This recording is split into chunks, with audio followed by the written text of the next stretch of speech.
أعوذ بالله من الشيطان الرجيم. بسم الله الرحمن الرحيم. آمن الرسول بما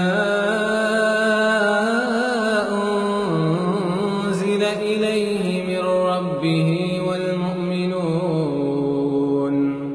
كل آمن بالله وملائكته وكتبه ورسله لا نفرق بين أحد من رسله وقالوا سمعنا وأطعنا غفرانك ربنا وإليك المصير. لا يكلف الله نفسا إلا وسعها لها ما كسبت وعليها ما اكتسبت ربنا لا تؤاخذنا إن نسينا أو أخطأنا ربنا ولا تحمل علينا إصرا كما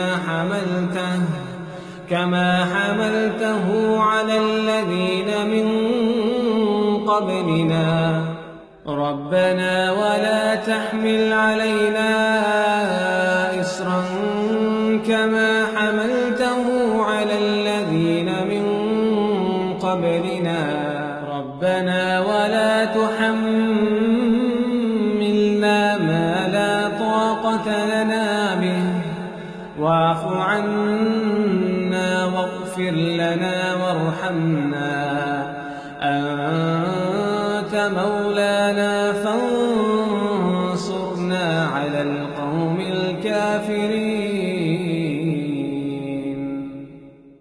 السلام علیکم ورحمۃ اللہ وبرکاتہ. سورۃ البقرہ کی آخری 2 آیات اور ان کی فضیلت. نبی اکرم صلی اللہ علیہ وسلم نے فرمایا، جو شخص ان دونوں آیتوں کو رات کو پڑھ لے اسے یہ دونوں کافی ہیں. صحیح بخاری. یعنی اس عمل کی بدولت اللہ تعالیٰ اس کی تائید و نصرت اور اس کی مدد فرماتا ہے.